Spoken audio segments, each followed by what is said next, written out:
예, 안녕하세요. 예, 오종혁 국어선생님입니다. 자, 오늘은 매화전이라는 고전 소설에 대해서 공부를 하겠습니다. 자, 매화, 그러니까 주인공이 이제 매화인데요. 예, 주인공 매화와 양유라는 남자 주인공이 또 나옵니다. 여자 주인공이고요, 매화는. 그래서 원래 매화 양유전 또는 유화 양매록이라고도 이제 부릅니다. 자, 내용을 한번 보시죠. 전략 부분. 자, 경기도 장단군에 사는 김주부다.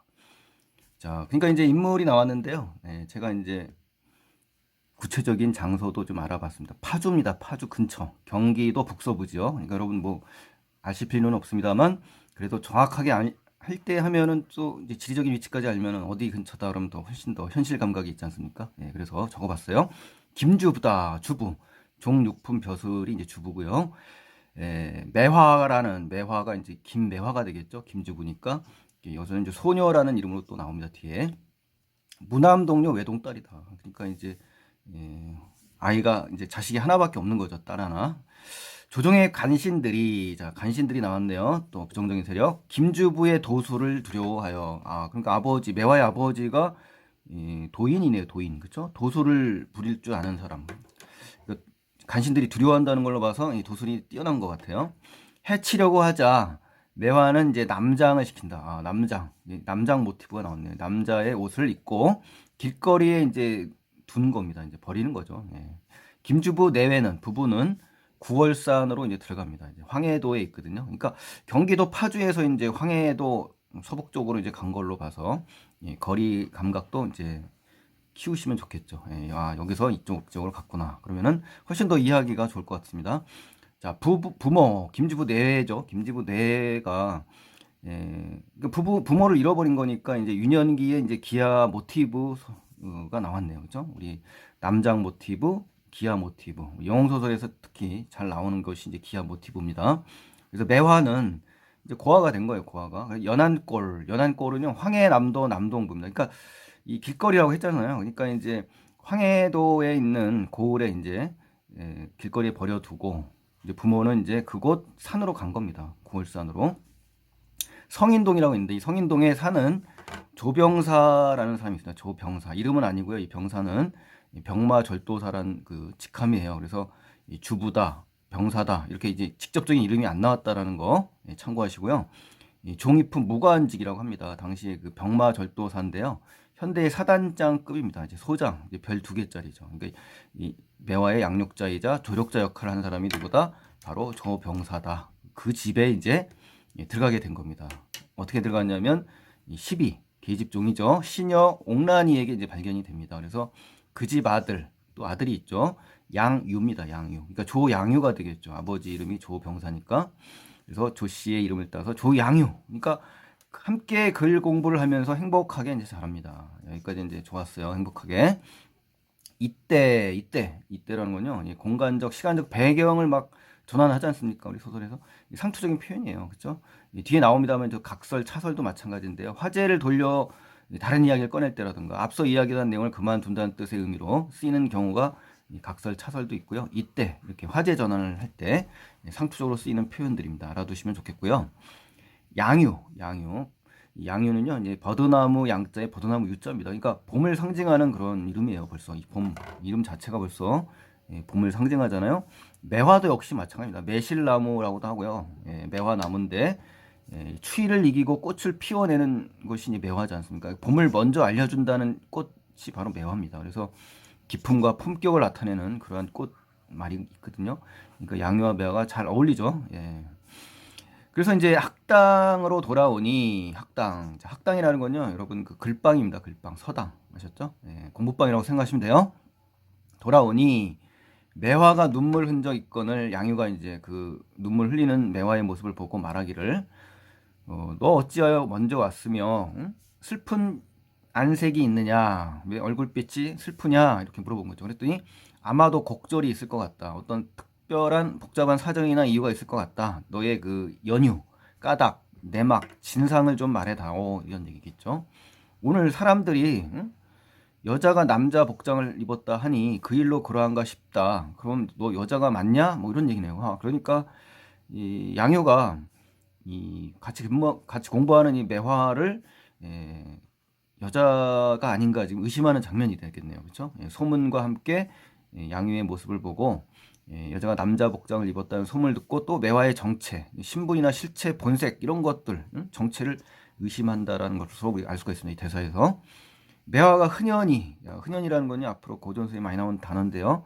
기쁘거나 반가워서 막 기분 좋게 유쾌하게 뭐 웃으면서 말하는 겁니다. 그러니까 의도적인 거죠. 의도적 연기하듯이. 양유의 질문이 어리석다고 웃는 게 아닙니다. 매화가 웃는 것은 자신의 정체를 의심하는 양유에게 자기의 신분과 어떤 실체를 감추기 위해서 일부러 태연한 척하는 거예요. 그리고 대범한 척하는 거고요. 그런 것이 행동으로 지금 드러난 겁니다. 어린아이 부모를 생각해서 내가 이제 부모를 생각하니까 내 자신이 어찌하니 슬프냐. 내가 그래서 운다. 지금 슬프다. 그래서 울고 있다. 이 얘기예요. 그래서 내 몸이 또 여자면 여자로 밝히고 길싸움을 배울 것이지. 길싸움은 이제 옷감을 짜는 모든 일을 길싸움이라고 합니다. 남자 복장을 입고 왜 남을 속이겠냐. 본래 골격이 연연함에 골격은 이제 체격이나 기골, 뼈대를 얘기하는 거예요. 그래서 연연이라는 것은요, 마음이나 힘이 여리거나 약하다 이런 뜻입니다. 그래서 지각 없는, 물직학한, 분별력 없는 이런 무사람들이 여자라고 하는 것이다. 그 소문에 대해서 일축하는 거죠. 그죠? 어떤 의미로 몰지각한 사람으로 몰아가서 이후 이제 앞으로 뒷날 내가 장성하여 성장해서 이 말이에요.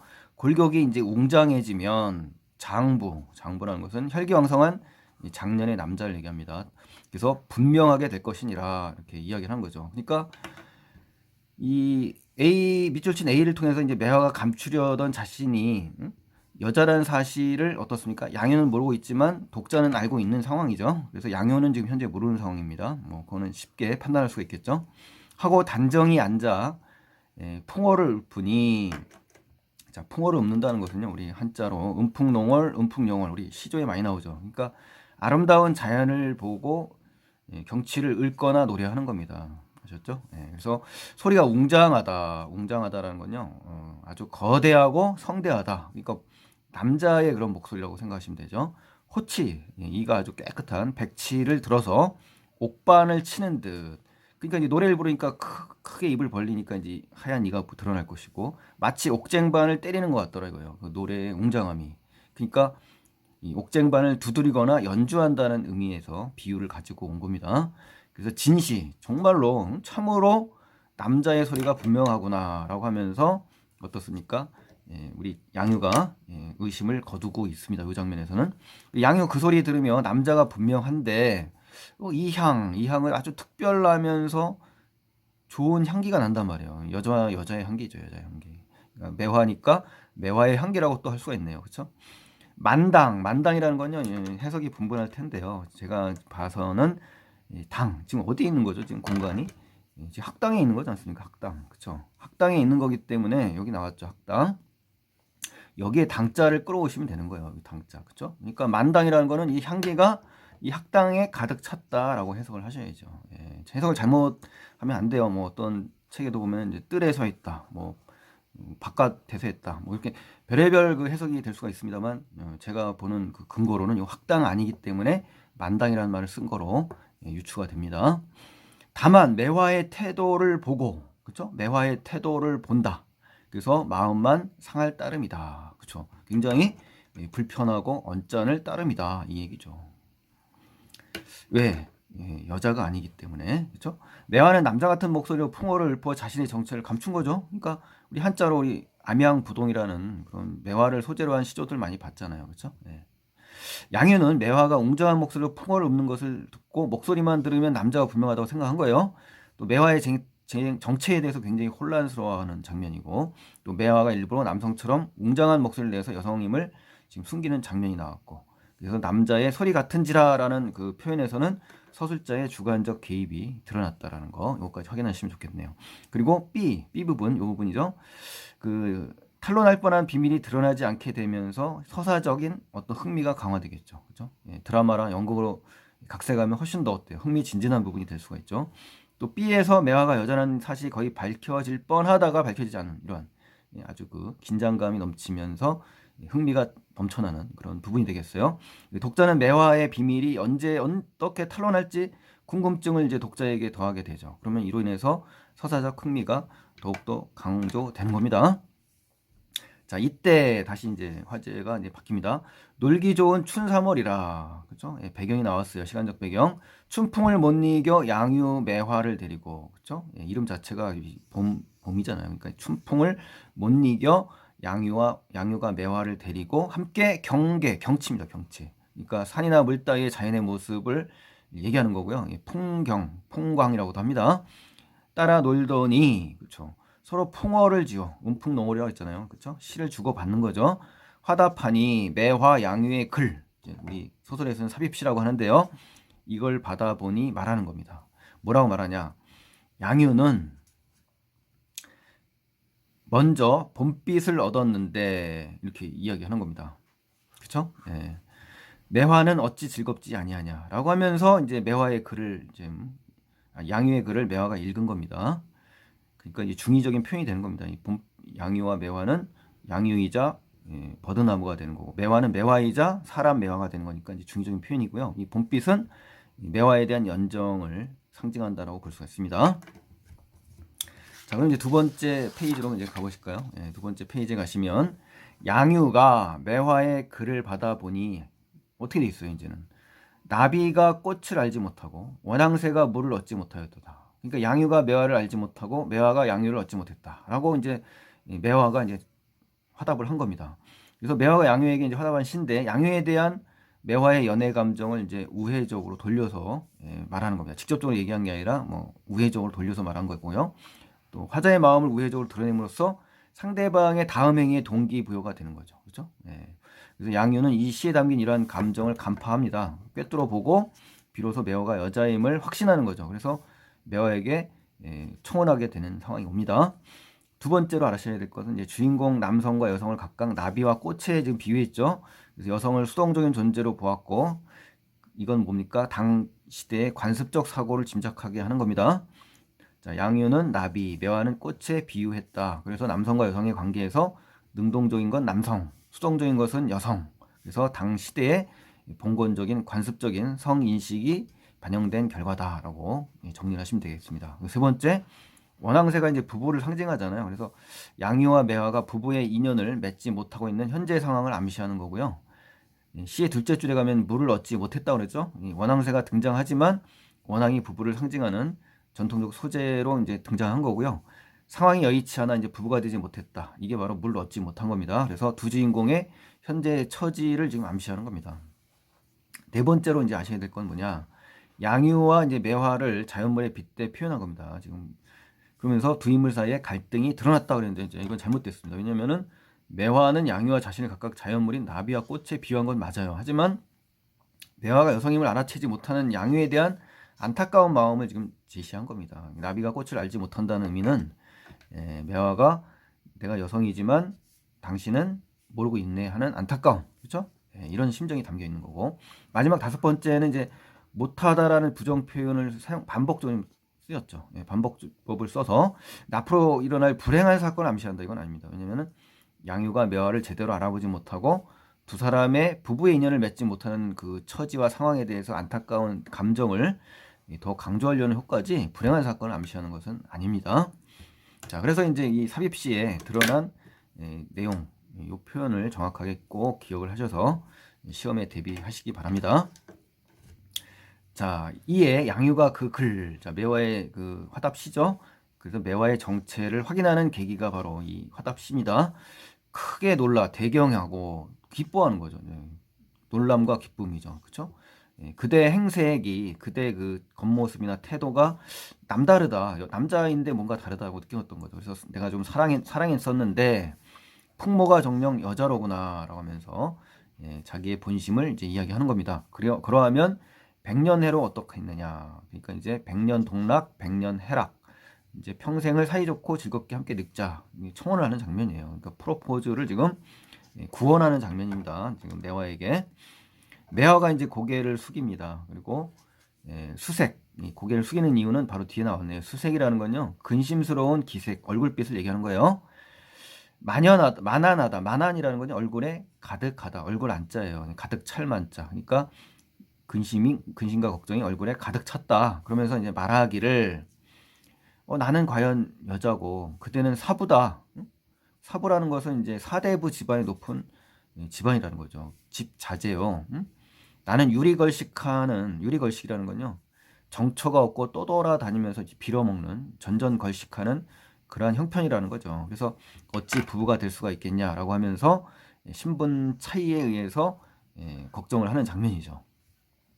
낸들 양지작을 모르리오마는, 자, 양지작이라는 단어는 뭐 거의 사전에 나와 있지도 않고요. 근거가 없습니다. 그래서 제가 한번 토를 달아봤으니까 여러분께서 그냥 참고만 하세요. 제가 생각하는 그 양지작은요, 이 모른다라는 서술을 볼 때 양씨잖아요, 양유가. 양지작, 그 양유가 여기 앞에 표현했던 어떤 시라든가 아니면은 마음을 이야기할 수밖에 없는 것 같아요. 그죠? 양지작, 한자도 없고 사전에도 없고 한 거 하거든요. 그러니까 이제 제가 추측을 한다면 양유의 마음 정도가 딱 맞을 것 같아요. 그죠? 네, 그래서 이거는 해석을 안 해도 좋습니다만 이런 식으로 해서 넘어가면 훨씬 더 정확하게 될 수 있으리라고 보고 있습니다. 피차 서로 부모의 명령이 없지 않습니까? 허락도 받지 못했고 또한 예절을 행하지 못하면 문호의 욕이 된다. 이 문호라는 건요, 문벌, 가벌, 가문의 지체 이런 것이 치욕스럽단 말입니다. 어찌 불효한 짓을 할 수 있겠느냐. 그러니까 여기에도 이제 봉건적이고 유교적인 전통적인 관습적 가치관이 지금 담겨져 있는 거죠. 부모의 명을 받아야만 백료해라 한다면 난들 아니 좋겠느냐, 그렇죠? 그렇죠. 부모의 허락을 전제로 청혼을 받아들일 수 있다고 생각하는 겁니다. 그러니까 매화의 혼인관이 제시된 거고요. 뭐 당시대 일반적인 뭐 여인의 마음이겠죠, 그렇죠? 예. 또 매화는 자신도 양유와 부부가 되어 같이 살기를 바라고 있는 겁니다. 부모의 허락 없이는 예절에 어긋나니까 그리할 수 없다고 이제 말하는 거는 거절이라기보다는 백년 해로를 할 수 있는 전제는 바로 부모님의 허락이 필요하다라는 얘기겠죠. 여기에 이제 부모가 맺은 남성과 여성이어야 비로소 부부가 될 수 있다고 여기는 매화의 혼인관이 제시됐고요. 조선의 시대의 전통적인 혼인관이 지금 제시된 겁니다. 양유가 이제 희색을 띠겠죠. 희색이라는 건 기뻐하는 얼굴빛입니다. 그래서 만한 얼굴에 가득 차서 당연합니다. 당연하다. 마침 이때 시비 계집종이에요. 옥란이가 급히 와서 이제 말합니다. 외당이라는 건요, 이제 사랑방, 객당, 외실. 여기에 상객이 와 있다. 상객이라는 건 이제 관상쟁이를 이제 비하하는 말입니다. 낮춤말이에요. 생원님이 급히 찼습니다. 생원님은 여기서 이제 누구겠어요? 당연히 양유의 아버지 조병사가 되겠죠. 양유가 매화를 데리고 외당으로 들어가니 과연 관상쟁이가 있다. 병사가 가로되. 그래서 이제 생원님이 병사가 되는 거예요. 두 아이의 상을 보라. 상은 관상이에요. 그래서 상객이 이제 보고 말합니다. 매화의 얼굴 상을 보니 이거 여잔데 이거 하고 이제 대본에 이야기를 하네요. 그렇죠? 그랬더니 병사가 말하기를 아니 당신 상을 잘못 보았다. 어찌 여자라 하냐라는 얘기입니다. 그랬더니 여기에 담긴 의미는요. 병사는 알고 있는 사실을 상객이 모르고 있었기 때문에 나온 바라다. 이건 잘못됩니다. 그렇죠? 매화가 여자라는 사실을 상객은 알지만 병사가 모르는 거죠. 그렇죠? 이거 뒤바뀌어서 출제가 될 수 있으니까 확인해 주시기 바랍니다. 그래서 상객이 말하기를 지금 그 상객과 조병사가 지금 대화를 나누는 장면이에요. 상객은 사실은 이제 뒷부분에도 연결해서 봐야 되겠습니다만 매화의 아버지인 김주부가 도술로 변신한 인물입니다. 그래서 여자가 남복을 입고 남을 속이려니와 내 눈에 어찌 벗어날 수 있으리요. 이렇게 그러니까 이제 아버지라고 이제 추측할 수 있는 근거는요. 첫 번째 우리가 이 상객이 매화의 관생을 딱 보고 나서 병사가 매화의 정체를 알게 된 계기였죠. 그죠? 상객이 양유와 매화의 관성을 보고 이제 가는 장면이고요. 자, 3페이지를 넘어갈까요, 일단. 그 병사는 매화를 불러서 상객이 너를 보고 여자라니 실로 고의하다라고 이제 말합니다. 이제 조병사가. 그래서 매화는 자신의 정체를 실토하게 되고 상객은 매화의 정체가 드러나게 하는 계기를 마련한 인물이 되겠죠. 중요한 인물이죠. 상객은 굉장히 비범하죠. 그죠? 대번에 알아버리지 않습니까? 또 매화의 남장 차림을 한 번에 보고 알아차렸다. 이런 걸로 볼 때 앞에 그 전략 부분에 어떻습니까? 매화의 아버지가 어떻습니까? 도술을 아주 잘 부리는 인물이라고 했잖아요. 그렇죠?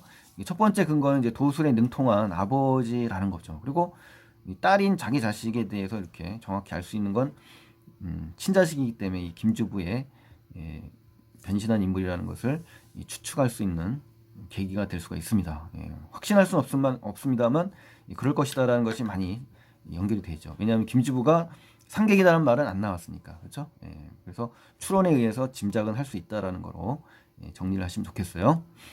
자, 매화가 이제 무료하여, 무료라는 건요, 부끄럽고 여롭다, 무한하다 이런 뜻입니다. 그래서 학당에 돌아갔습니다. 그렇죠? 이 무료라는 말은 뭐 심심하다는 표현도 있습니다만 여기서는 문맥적으로 부끄럽고 무한하다는 의미로 해석하셔야 돼요. 양위의 상을 보고 말하기를, 내두라는 건 앞으로 장래에 나라의 재상이 될 인물인데 너무나 불쌍하다. 나이 16세가 되면 호식할 상이다. 현재 나이 이제 13세입니다. 13세인데 이제 3년 후에 호랑이에게 잡혀갈 얼굴이다. 어찌 가련치 아니하리요. 이렇게 이야기하는 거예요. 그랬더니 이 병사가 굉장히 놀라겠죠. 크게 대경하며 대경하여 가로되 어디서 미친놈이 상객이라고 하고 왔구나 라고 하면서 이제 미친놈이라고 일갈을 해버립니다. 그러니까 이 불길한 예언에 대해서 지금 분노를 나타내는 것이고 못마땅하거나 언짢아서 굉장히 노엽고 답답한 감정을 좀 드러낸 겁니다. 분노하고 격분하는 장면이에요. 분개하는 장면이고요.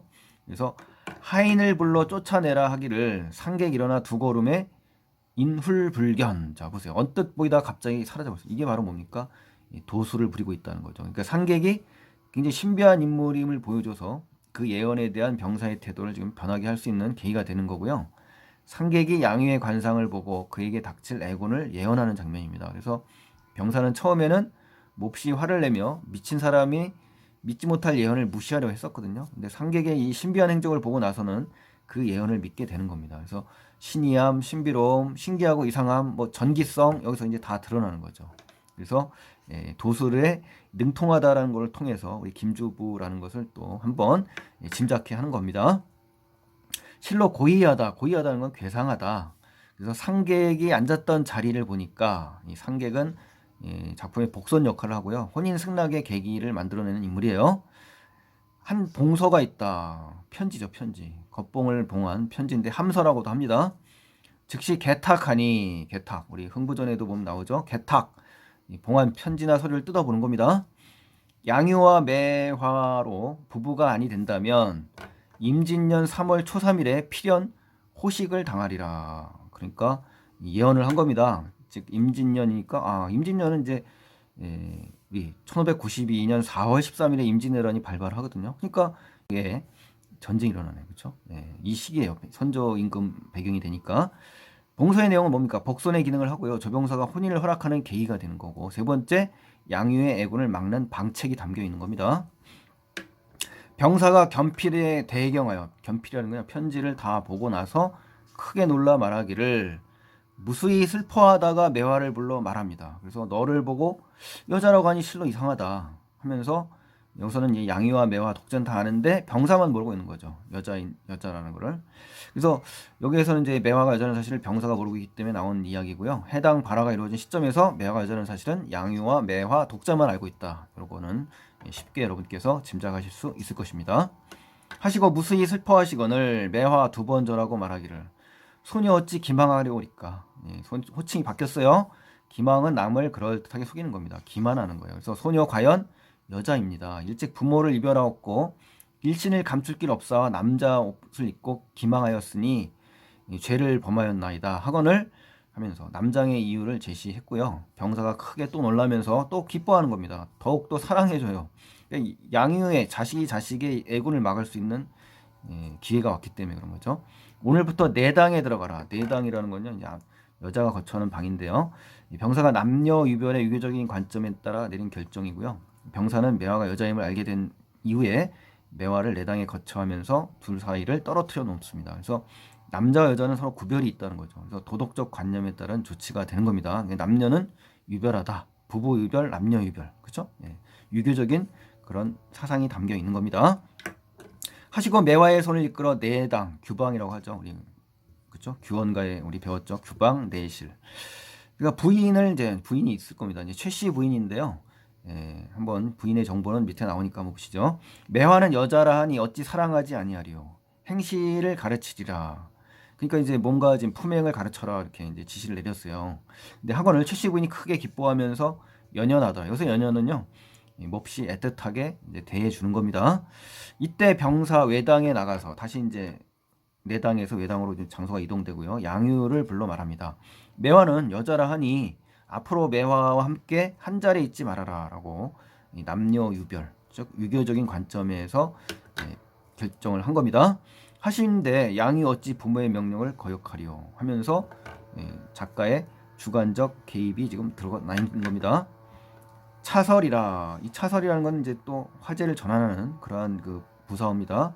매화는 여복을 입고 내당에 거처하고 양유는 학당에 있으며 시서의 뜻이 없고 다만 생각이 매화밖에 없다. 그래서 월명사창, 월명사창은요 달이 밝게 비치는 규방의 창가입니다. 그래서 빈방 안에 홀로 앉아 탄식할 때 매화야 너는 무슨 일로 남자 복장을 입고 나를 속였느냐. 부모의 명이 지엄하니 누구와 함께 공부하며 누구와 함께 논단 말인가 하면서 양유에 대한 그리움을 지금 이야기하는 장면이고요. 이렇게 자탄, 그러니까 매화가 스스로 탄식할 때 이때 최씨 부인 양유가 나타납니다. 계모라는 정보가 나왔죠. 계모. 그러니까 계모 모티브가 나온 거고요.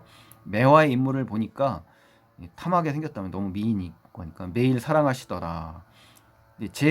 자기 최씨 부인이죠. 상처한 아내가 죽은 남동생이 있대. 돌싱이겠죠. 남동생이 있는데 혼사할 뜻이 있어서 모계를 꾸미더라. 모계라는 거는 계교를 꾸민 겁니다. 그래서 여기서부터 이제 문제가 생기는 거죠. 갈등을 지금 예고하죠. 혼사를 방해하는 그런 인물로 등장합니다. 이 최씨 부인이. 혼사 장애 소설 우리 이제 정리를 해봤는데요. 숙향전, 백학선전, 이생규장전, 숙양랑자전, 운영전, 춘향전 이런 작품들이 전부 보다 혼사 장애 소설입니다. 그래서 한번 정리를 해봤으니까 한번 확인해 주시면 또 고맙겠고요. 하루는 병사가 이제 내당에 이제 들어왔어요. 그러면서 부인 최 씨에게 말하기를 전에 상객이 이러이러하다. 앞으로 기륭을 어찌하리요? 좋고 나쁜 일들을 어떻게 대하리요? 이렇게 이제 걱정을 하는 겁니다. 그러니까 매화는 양유와 동갑입니다. 13살이에요. 그래서 인물, 자 4페이지로 가볼까요? 인물이 비범하니 혼삼이 어떠하냐라고 이제 묻는 겁니다. 그러니까 이 아버지 병사는 양유의 아버지인데 닥칠 불행을 피하기 위해서 이제 혼인을 하는 마음을 품은 걸 알 수가 있고요. 상객은 양유의 관상을 보고 양유를 혼인시키지 않으면 매화와 양유가 호랑이에게 잡혀 먹을 것이라고 예언을 했잖아요. 호환을 당할 거다. 병사는 이 말을 듣고 이 호환을 피하기 위해서 어때요? 양유와 매화를 부부로 맺어주려는 의도가 담겨 있고요. 병사는 부인에게 혼인시키는 이유를 또 제시한 겁니다. 그래서 이러한 대사의 숨은 뜻을 좀 정확하게 파악해 주시면 더 좋겠습니다. 부인이 변색하여 가로되, 변색이라는 건요 당황한 겁니다. 얼굴빛이 달라진 거예요. 병사 어찌 그런 말씀을 하십니까? 양유는 사부의 후계요, 사대부의 후계자다고요. 또 매화는 유리걸식하는 아이라 근본이라는 건요 혈통이나 환경, 출신 이런 것들도 모르고 어찌 그 인물, 사람의 생김새만 탐하겠습니까? 라고 이야기하는 겁니다. 그랬더니 여기서는 어때요? 최 씨는 양유를 아끼는 마음 때문에 매화의 근본을 핑계삼아 반대한다. 이건 잘못됐죠. 최 씨는 아낼 일은 자신의 남동생과 혼인시키는 욕심이 있었기 때문이고요. 이 근본을 핑계 삼은 겁니다. 그래서 양유와 매화의 혼인을 반대하는 인물이에요. 그래서 여기에서는 부인 최 씨가 감추는 사실을 독자는 알지만 병사는 지금 모르고 있는 겁니다. 그래서 부인 최 씨는 매화를 자신의 남동생과 부부로 맺어주려는 계획을 갖고 있었고요. 그 계획을 병사에게 지금 감추고 있는 장면이에요.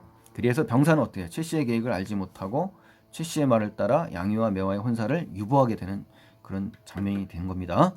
유보라는 건 뒤로 미룬다는 뜻이에요. 병사 옳게 여겨 부인의 말이 옳더다 동의를 해버렸네요. 앞으로 장단골, 우리 첫 번째 전략 부분에서 나왔죠. 맨 앞에 장단군이라고 나왔죠. 장단골에 가서 매화의 근본을 알리라. 그러니까 장단골은 과거에 부모와 함께 매화가 살던 고향 마을이에요. 출신지를 간다는 얘기예요. 그래서 어떻습니까? 병사가 최 씨의 의견을 수용했죠. 그리고 양유와 매화의 혼인이 유보되는 계기가 된 거고요. 병사는 근본도 알지 못하는 매화를 그 인물만 탐해서 양유와 혼인시킬 수 없다고 이야기하는 장면이고, 병사는 최 씨의 말을 옳다고 여긴 겁니다. 그 이야기를 통해서 병사는 우선 매화의 고향인 장단골로 사람을 보내서 매화의 출신 성분을 알아보고 나서 혼인 여부를 결정하겠다라고 이야기하는 장면입니다. 자, 여기까지가 이제 우리 제시된 부분 끝입니다. 자, 핵심 정리에 가시면요. 이 고전 소설이고 애정, 염정이라고도 합니다. 도술 소설, 영웅 소설, 계모형 가정 소설, 판소리계 소설, 매화 타령도 있습니다. 그래서 남녀의 애틋한 이별, 우여곡절 끝에 이루어진 남녀의 사랑에 대해서 이야기했고요. 조선 후기 선조 시대 때입니다. 임진왜란이 소재로 등장을 합니다. 작품 안에. 또 전기적인 성격, 애정, 권선적, 환상적인 성격을 갖고 있습니다. 그래서 편상 특징에 가시면요. 조선시대 국문소설로 작가 연대가 정확하게 알려져 있지 않고요. 관습적 사고와 유교적 가치관이 반영돼 있고 혼사 실현을 주요 내용으로 합니다. 남녀 주인공들이요. 도술적 기능이 작품에 크게 작용을 하고 있고요. 한 작품 속에서 다양한 유형의 사건들이 결합되어 있는 그런 그 작품이고 설화적 모티브가 그냥 복합적으로 지금 결합되어 있습니다. 그래서 남녀 주인공이 이제 매화와 양유의 결연담, 이걸 본다면 애정 소설로 볼 수가 있고, 또 매화의 아버지 도술, 이런 행위와 신분을 놓고 보면 또 도술 소설의 경향이 있고요.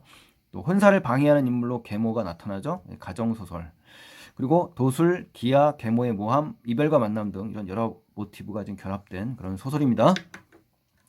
자, 고난 속에서 하늘이 정한 배필, 천생연분이죠. 행복한 삶을 누린다는 주제의식을 말하고 있고요. 악인에 대한 징계가 없다는 점에서 권선징악 중에 권선적인 경향이 강합니다. 또 부문적으로 이제 판서의 사설체가 이제 사용됩니다. 차설이라 뭐 이런 표현들. 또 공간적 배경에 따라서 장면이 전환됩니다. 학당, 외당, 내당 이런 식으로. 또 인물이 의도적으로 이제 음영 진술을 반복해서 자신의 의견을 제시합니다. 어찌 바라리요, 하리요, 좋으리까 뭐 이런 단어들. 이런 것들이 그렇습니다. 자, 이제 마지막으로 이제 5페이지로 가겠습니다. 굉장히 길죠. 정리를 지금 꼼꼼하게 해석을 했습니다. 또 등장인물 내면의 심리를 구체적으로 소설합니다. 독자 이해를 돕고요. 일반적인 문장과 함께 세타령, 몸치장, 방칠의, 술상칠의, 자탕가, 산천경계 등 이런 판소리 사설의 문체를 함께 지닌 그런 작품이라는 것까지 기억을 해주시고요. 줄거리 한번 여러분 읽어보시고요. 이 삽입시의 기능이 이제 중요합니다. 그래서 인물의 내면 심리, 감정을 효과적으로 전달합니다. 그래서 신뢰와 애정을 더 강조해주고 또 정황의 요약, 사건의 정황의 요약, 압축 제시를 해줍니다. 인물이 처한 상황, 사건의 정황을 요약 제시해주고요. 사건 전개의 특수한 수단이 됩니다. 즉 다음 사건을 계기를 알려주고요. 미래의 사건을 암시합니다. 그래서 예언을 해주기도 하는 거죠. 산문의 단순성을 극복해서 단조로움을 지금 이겨내게 하는 그런 운율적인 면을 주는 운문적인 요소가 들어가는 거고요.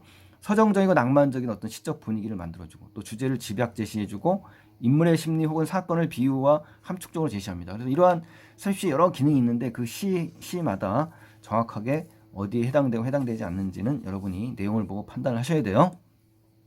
등장인물에 보시면 매화가 나오는데요. 고난 극복, 행복한 삶, 비범하지만 영웅적 능력은 없어요. 현실적인 인물이에요.